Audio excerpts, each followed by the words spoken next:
Iniulat ngayong araw, December 28, 2024, ayon pa sa Pag-asa, alas 5 ng umaga, nakakaapekto sa Mindanao ang Intertropical Convergence Zone or ITCZ.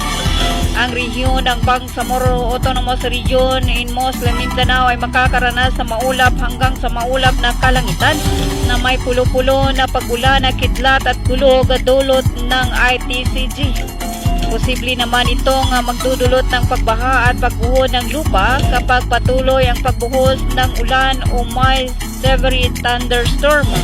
Ang hangin ay nasa mahina hanggang sa katamtaman na nagmumula sa direksyon ng Hilagang Silangan hanggang Hilagang Kanluran at ang alon sa mga baybaying dagat ay magiging banayad hanggang sa katamtaman.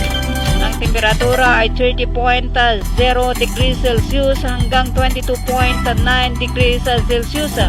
Sumikat ang araw alas 5:53 ng umaga at lulubog ang araw alas 5:36 ng hapon.